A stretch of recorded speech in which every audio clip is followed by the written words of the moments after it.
Mabuhay! My name is Grace Meregillano, and I'm the Director of Public Health Nursing and the Maternal, Child, and Family Health Branch Director for the Public Health Department. And this is my colleague. I'm Gloria Dela Merced. I'm the Hospital Executive for St. Louis Regional Hospital, which is part of the Santa Clara Valley Healthcare. And this special feature is to commemorate Filipino American History Month. And this is brought to you by the County of Santa Clara's Executive Recruitment.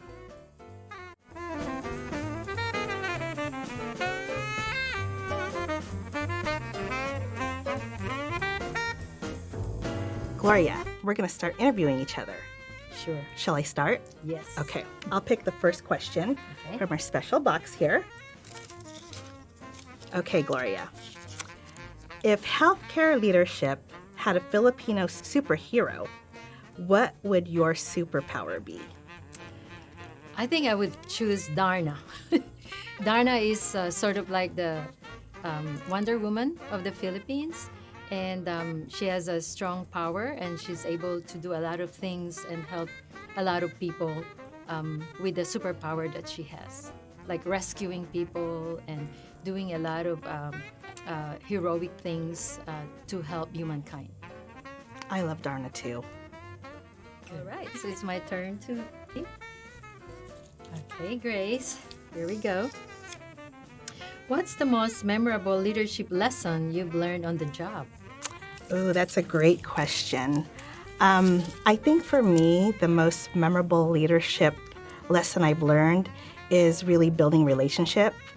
The way I lead is very relational.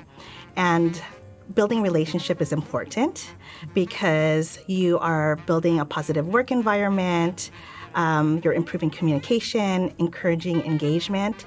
So I think being able to build relationship with people that you meet every day or that you work with every day is really a powerful lesson.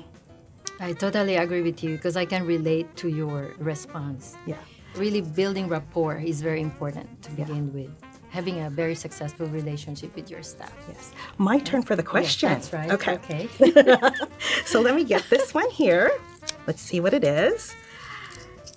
How do you balance the bayanihan, or community spirit, with the demands of healthcare leadership? Bayanihan is a Filipino culture, which is a traditional system of community, like a group of people coming together and working for a difficult task, could be small or big, but the result of that is something really helping one another. And the word bayanihan came from the root word bayan, which means city, nation, or a community. It's really a great way to help each other. And really, I can relate that to healthcare, especially where I'm working, at teamwork. Because if employees feel that they are being acknowledged with the work that they do, and they have loyalty to the organization and they wanting to do more. So bayanihan it can be applied to any organization or any group of people. That's great. Actually, I was doing a little bit of research on the bayanihan as well, and I think it also stems historically from a community of Filipinos and how they would take their bahay kubo, which is their nipa hut, right? And in order to move it from place to place, they would use the community to help them move it. Again, that community spirit. Right. Community spirit and teamwork. Yes. All around. Yes. Awesome. Yeah. My turn? Is it my turn, I think? Okay. All right. Okay. Here we go. Who has been your biggest inspiration, whether from your family or Filipino culture, in shaping your leadership journey? Yeah. That one is a very easy question for me. I would have to say it's my mom. I have a very interesting journey to nursing and to leadership. When I first went into college, I was really set on being a computer science major. And at that time, when I entered college, there were not a lot of women who entered into computer science. So I applied into some schools that now you would consider very prestigious and they would be very difficult to get in. But I think being a woman at that time, I was able to go and study and really focus onto computer science.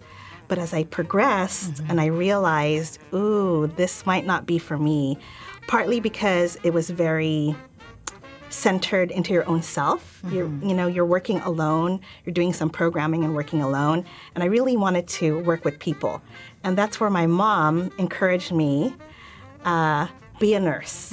And I thought about it very heavily in making that decision and decide, okay, I'm going to try to be a nurse. And it was just the perfect fit because I'm more of a people person. I love engaging with people, taking care of people. And so just that little nudge from her is my inspiration to where I am today. So without her, I don't think I'd probably be maybe a tech billionaire at this point. But I think for me, nursing is just very rewarding. And I thank my mom for that. That's awesome. I did a little bit of research about mother. Mother means power. Oh, yes. And it's a universal term and, really great. The same thing with me. I can resonate with your response. My mom was also very inspiration to me all around. And I think everybody can relate to that. Yeah. Mother is power. Right. Great. I Thank love you. it.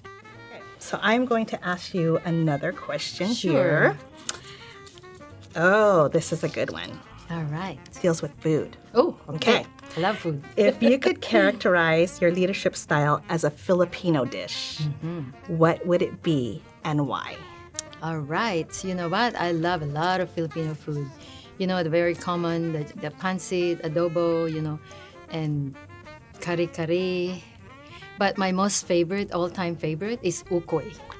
I don't know if everybody knows what ukoy is, but ukoy is an all-time favorite. It could be served in the morning.